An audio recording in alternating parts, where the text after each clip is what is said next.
आरक्षण मिळेल. म्हणजे जिथं तिथं आपली गाडी लेटच आहे.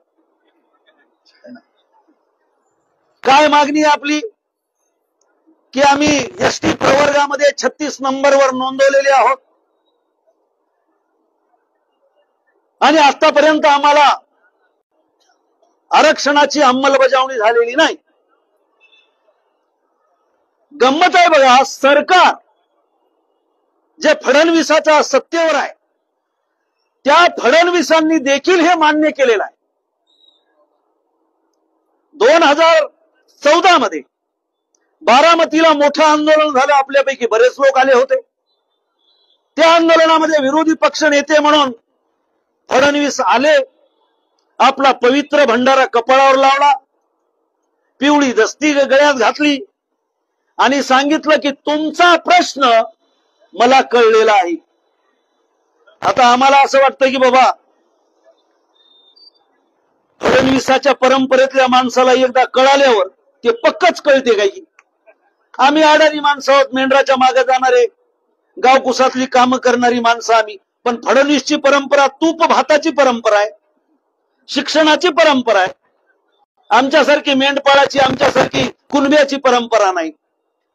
आणि आम्हाला विश्वास वाटला की जे फडणवीस म्हणतायत की मी आज विरोधी पक्ष नेता आहे, तुमचा प्रश्न मला कळालेला आहे, तुमची मागणी संविधानाला धरून आहे, तुम्ही तुमच्या मताचं बळ आमच्या सोबत द्या, आम्ही सत्तेवर आल्यानंतर पहिल्या कॅबिनेटमध्ये तुमच्या आरक्षणाचा प्रश्न निकाली काढू, तुमच्या हातामध्ये एसटीचं सर्टिफिकेट देऊ.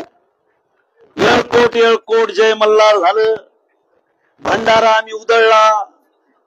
अहो सगळेच म्हणजे आमच्यासारखे बीजेपीच्या विचारधारेचे नसलेले, जे आमचं रक्त अहिल्यादेवी होळकरांचं रक्त आहे, यशवंतराव होळकरांचं रक्त आहे आणि फुले शाहू आंबेडकरांचा विचार घेणारे आम्ही कार्यकर्ते देखील जमातीचं हित होत असेल तर भाजपला मतदान करा असं बोललो होतो.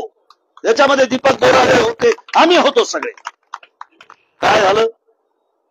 पहिली कॅबिनेट गेली, पहिलं सरकार गेलं, धनगर जागच्या जागीच आहेत. म्हणजे तुमच्यासारख्या नेत्याकडून आम्हाला अपेक्षा होती, कारण परंपरेला आम्ही फसत आलो होतो.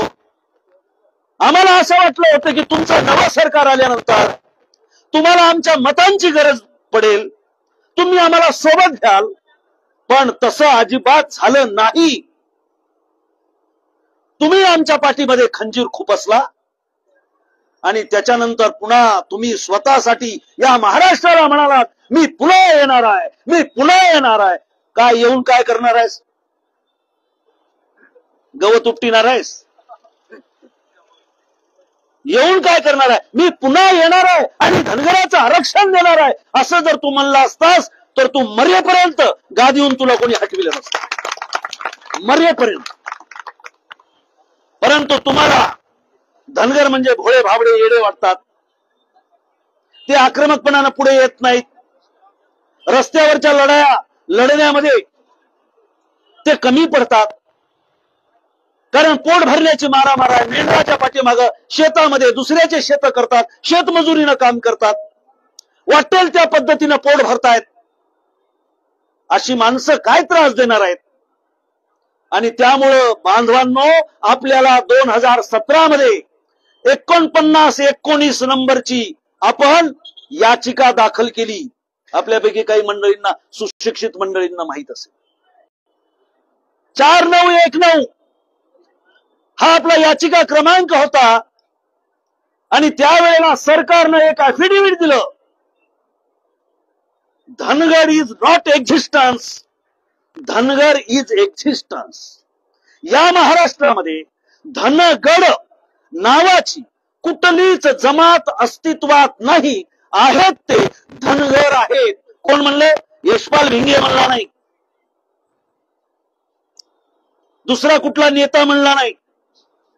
महाराष्ट्राच्या मुख्यमंत्र्यांनी ऍफिडेव्हिट सर्वोच्च उच्च न्यायालयामध्ये दिलं, लेखी स्वरूपामध्ये दिलं धनगरांचं अस्तित्व या महाराष्ट्रात नाही असं जर मुख्यमंत्री म्हणत असाल तर माझा या जालन्याच्या भूमीतून दीपक बोराडे या ठिकाणी 4 दिवसाचं उपोषण करून या ठिकाणी अतिशय थकलेले आहेत.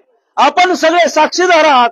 माझा मुख्यमंत्र्याला प्रश्न आहे, घटनेच्या 15 आणि 16(4) कलमनुसार 342(1) कलमानुसार तुम्हाला 2 ओळीचं पत्र देता येतं की आरक्षणाच्या तत्वामध्ये ज्या परिपत्रकामध्ये धनगर लिहिले असेल ते धनगर असे वाचावे.